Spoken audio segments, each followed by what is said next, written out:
Media, print media, photographers అందరూ కూడా నమస్కారాలు. ఈరోజు ప్రత్యేకంగా ఈ యొక్క విలేకరుల సమావేశం ఏర్పాటు చేయడం జాతీయ స్థాయిలో సార్వత్రిక ఎన్నికలు చివరి ఫేజ్ కూడా అయిపోయింది. అలాగే మన రాష్ట్రంలో రీపోలింగ్ కూడా అయిపోయింది. ఇంకా 2 రోజుల్లో కౌంటింగ్ కూడా జరగబోతుంది 16వ తారీఖు నాడు. ఇవాళ ప్రధానంగా దేశవ్యాప్తంగా అలాగే రాష్ట్ర వ్యాప్తంగా కూడా ఆర్జీ స్ప్లాష్ టీమ్ ఆ సంస్థ ఏలూరు నుంచి ఆర్జీ ప్లాష్ టీమ్ దేశవ్యాప్తంగా చేసింది. అలాగే ఎక్కువగా ఆంధ్రప్రదేశ్ లో కొంచెం లోతుగా వెళ్ళి పరిశీలించింది. అందుకని రాష్ట్ర వ్యాప్తంగా ఫలితాలు చెప్పినప్పుడు 2 భాగాలుగా చెప్పాల్సి వస్తుంది. కాబట్టి ఆంధ్ర రాయలసీమలో పార్లమెంట్ లో టీడీపీకి 19 నుంచి 22 వరకు వస్తాయి. వైఎస్ఆర్ కాంగ్రెస్ కి 3 నుంచి 6 వరకు వస్తాయి. అలాగే ఎమ్మెల్యేలకు వచ్చేసరికి టీడీపీకి 115 నుంచి 125 దాకా వస్తాయి. అలాగే వైఎస్ఆర్ కాంగ్రెస్ కి అసెంబ్లీలో 45 నుంచి 55 దాకా వస్తాయి. ఇది ఆంధ్ర రాయలసీమలో ఉన్న ఫలితాలు. ఒకవేళ రాష్ట్రం విడిపోతే అటుపక్క తెలుగుదేశం పార్టీ ప్రభుత్వం ఏర్పాటు చేసే పరిస్థితి ఉంది అక్కడ. అలాగే తెలంగాణలో తీసుకుంటే పార్లమెంట్ స్థాయికి వస్తే టీఆర్ఎస్ కి 8 నుంచి 10 దాకా స్థానాలు వస్తాయి. కాంగ్రెస్ కి 3 నుంచి 5 దాకా వస్తాయి.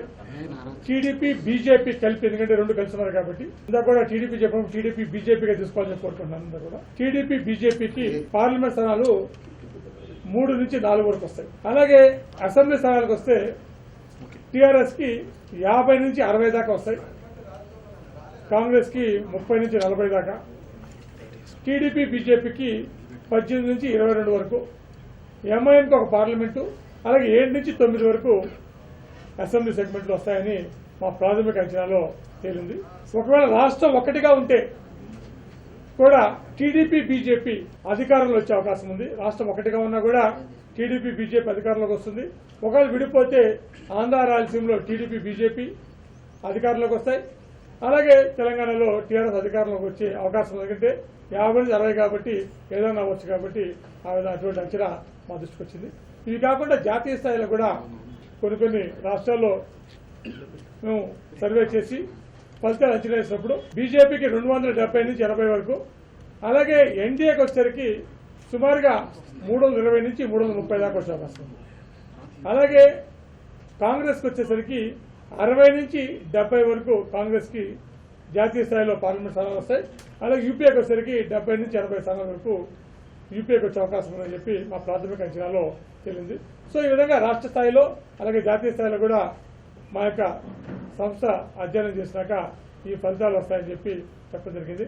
అలాగే గతంలో కూడా మున్సిపల్ ఎన్నికలు అవ్వగానే కూడా ఫలితం ఆ రోజు ఇచ్చాను. అయిపోయిన మరుక్షణమే అడిగినప్పుడు ఆంధ్ర రాయలసీమలో టీడీపీ ముందుంటుంది, తెలంగాణలో కాంగ్రెస్ ముందుంటుందని చెప్పడం జరిగింది మున్సిపల్ ఫలితాలు.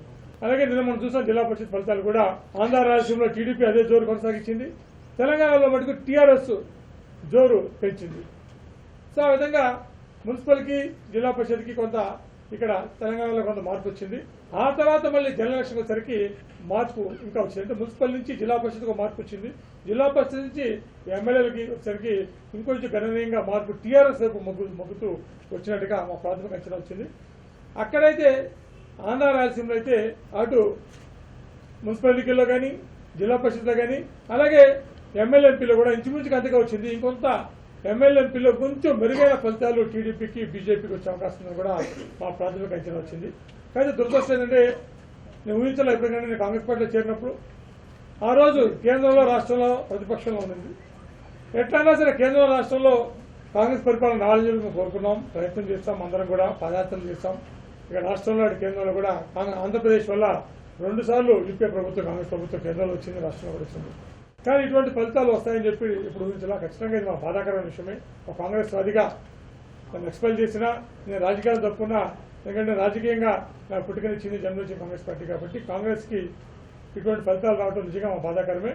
కాకపోతే గెలుపోవటములు ఉంటూనే ఉంటాయి. సో అంత మాత్రం నిరాశపడాల్సిన అవసరమే లేదు.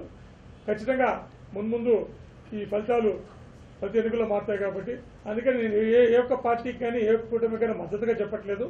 ఇది స్వతంత్రంగా స్వచ్ఛందంగా నాకు నేను చేసిన అంచనాల్ని నేను అనేక సందర్భాలు చెప్పిన విధంగానే ఇప్పుడు కూడా చెప్తాను. అందుకే నాకు ఎటువంటి పార్టీకి సంబంధం లేదు, రాజకీయాలతో కూడా సంబంధం లేదు. నేను ఏదైతే చెప్పానో అది రాజకీయాలకి అతీతంగానే ఉంటాను, రాజకీయాలకు దూరంగానే ఉంటాను. సో అందుకని ఇది నా అంచనాలు మాత్రమే. దయచేసి ఇది ఎవరిని తక్కువ చేయటమో ఎవరిని ఎక్కువ చేయడం కానే కాదు. కాకపోతే కాంగ్రెస్ మంచి ఫలితాలు రావేమో అన్న ఒక బాధ్యత ఖచ్చితంగా ఉంది. ఎందుకంటే 10 ఏళ్ళు కాంగ్రెస్ వాదిగా ఉన్నాను కాబట్టి. సరే 10 ఏళ్ళు పరిపాలన చేసినప్పుడు కొంత వ్యతిరేకత ఉండొచ్చు, అందుకని గెలుపోవటంలకి అన్నిటి సిద్ధంగా పడాలి కాబట్టి ఖచ్చితంగా కాంగ్రెస్ పార్టీ నాయకత్వం కూడా నాకు సిద్ధంగా ఉందనుకుంటాను. ఎందుకంటే ఇదే కాంగ్రెస్ ఫలితాలు, జాతీయ ఫలితాలు నేను కాంగ్రెస్ పార్టీకి నేను అక్టోబర్లో ఇచ్చేసాను వాళ్ళకి. అలాగే జయరాం రమేష్ గారికి అయితే ఒక కాపీ కూడా ఇచ్చాను, డిసెంబర్లో పెట్టుకున్నాడు ఆయన. నేను ఎలక్షన్ వచ్చినప్పుడు చూసుకుంటా అని చెప్పాడు. కాంగ్రెస్ పార్టీకి జాతీయ స్థాయిలో మాకు ఇబ్బందిగా ఉంది, మీరు సర్ది చేసుకోవాలని కూడా ఆ రోజే ఇచ్చాను నేను. సో ఆ రోజు వాస్తవంగా నేను 80 లోపల ఉంటాయని చెప్పాను కాంగ్రెస్ పార్టీకి. ఇవాళ 70 లోపలికి ఇంకా తగ్గిపోయింది, 60 నుంచి 70కి వచ్చింది. ఇంకా అప్పటికి ఇంకా గణనీయంగా తగ్గింది కాంగ్రెస్ పార్టీకి. ఆ కాగితం కూడా ఆయన పెట్టుకున్నాడు. ఎన్నికలు వచ్చినాక నేను ఒకసారి చూసుకొని నీతో మాట్లాడతా అని చెప్పాడు. సో అందుకే అది కూడా చెప్పాను, నేనే కాంగ్రెస్ వ్యతిరేకంగా ఇవ్వలేదండి, ఇది వాస్తవం చెప్తున్నాను. దీన్ని చూసి సరి చేసుకుంటే బాగుంటుంది. నేను ప్రతి ఎన్నికల్లో కూడా కాంగ్రెస్ అధిష్టానానికి నేను ఎప్పుడు పంపిస్తుంటాను నా అంచనాలని. ఈసారి నేను దూరంగా ఉన్నాను కాబట్టి పంపించలేకపోతున్నాను. అలాగే మీ కావాలి కాపీ పెట్టుకోండి, నేను ప్రత్యక్షంగా కలిసి చెప్పలేకపోతున్నాను కాబట్టి కాగితం రూపంలో పంపిస్తానని చెప్పి కూడా ఆయన చెప్పడం కూడా జరిగింది. సో ఏదేమైనా కూడా రాజకీయాలు గెలుపోవడం ఉంటాయి కాబట్టి గెలిచిన వాళ్ళైనా, అలాగే మొన్న మా దక్క మనకు చెప్తే బాగా గుర్తొచ్చింది. ఓడిపోయిన వాడేమో కౌంటింగ్ సెంటర్లో ఏడుస్తాడు, గెలిచిన వాడేమో ఇంటికి వెళ్ళి ఏడుస్తాడంటే నిజమే. ఈ రోజుల్లో నేను తిరిగినప్పుడు పరిశీలిస్తే అక్కడున్న పరిస్థితి ఏ విధంగా ఉందో, ఏ విధంగా అభ్యర్థులు గొల్లైపోయే పరిస్థితి ఉందో కూడా మాకు కనపడింది. ఆ రోజు మీకు తెలుసు, చిరంజీవి గారు పాలకొండలో ఓడిపోతారని చెప్పారు. చాలా మంది బాధపడ్డారు, చిరంజీవి ఓడిపోతారని, తిరుపతిలో గెలుస్తారని చెప్పారు.